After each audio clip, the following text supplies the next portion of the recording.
have overdrawn my current account. I completely forgot about that credit card billing. Oh well, not exactly the good news of the day, but also not a major problem. If I lived in the Middle Ages, however, I would be in trouble now. Not wanting to gamble with salvation, no good Christian would have lent me money with interest.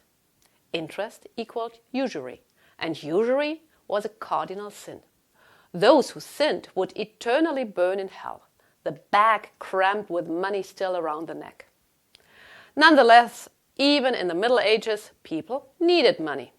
This was particularly true for merchants. They would often make large advance payments and then be left waiting for their money because customers were taking their time to settle the bill. Merchants absolutely needed credit, no question. Of course, even in the Middle Ages, there were people with too much money willing to lend this money against interest as long as that did not put their chance of redemption at risk.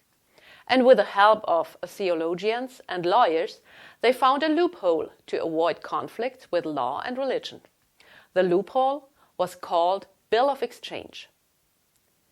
In his book, Medici Money, Tim Parks explains how the Bill of Exchange worked in everyday life. Let's imagine we're in the 14th century Florence. I'm an internationally active merchant and in dire need of 1,000 florins. 1,000 florins are a lot of money. Enough to build a small palace in Florence or to buy 400 cubits of damask.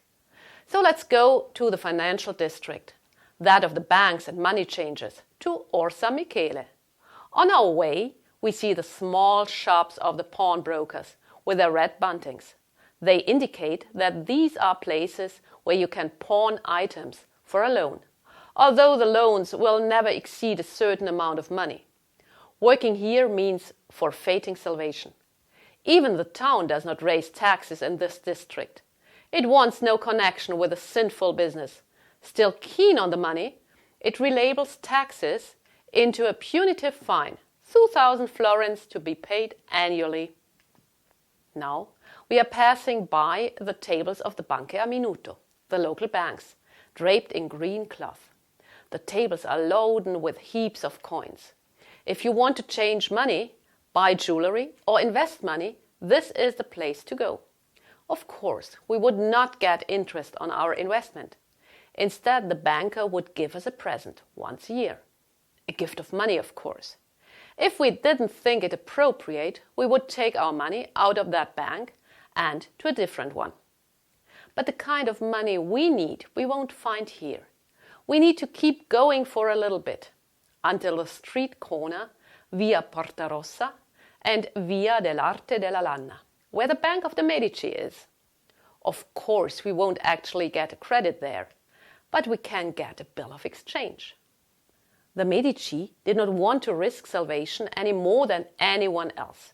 So instead of offering us credit, they offer us a bill of exchange. Right here and now I'm going to buy 1,000 florins at the price of 40 English pence for each florin, payable in London. For the bank, that's a good deal. So I write a bill of exchange. More precisely, I write down a message for my associate in London. Anno Domini, 1417, June 15, Florence, 1,000 florins. As customary, paying 1,000 florins at the price of 40 pence each to the attorney of Giovanni de' Medici and his partners in London. God bless you. I receive my 1,000 florins, the Medici their bill of exchange. They leave it in the hands of a messenger on the way to London. The Medici's attorney in London will then present the bill of exchange to my business partner, who will pay out the sum in pounds and pence, exactly 90 days later. So on September 13, the Medici in London receive 40,000 pence.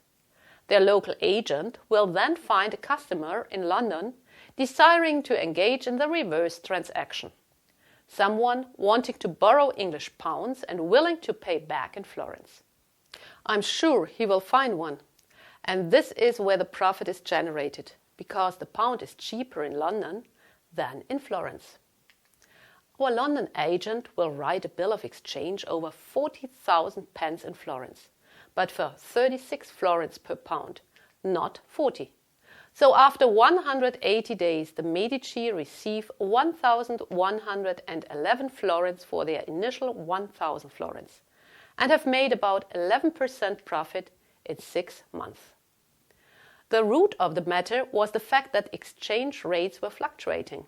In theory, you could also take a loss. What were the chances? Well, we have complete and documented proof over 67 bills of exchange from the Medici. Not once did they take a loss. Still, theologians did not recognize this business as a loan with interest, but as a currency exchange.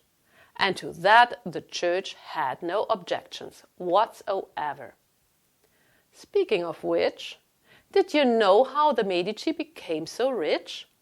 They were trusted with looking after the papal assets and steadily increased them to their owner's satisfaction, above all with bill of exchange transactions. The moral of this story? Don't get worked up about the high interest on your bank overdraft. You won't go to hell for it. No one does. Even the Catholic Church lifted the ban on interest taking in the 17th century.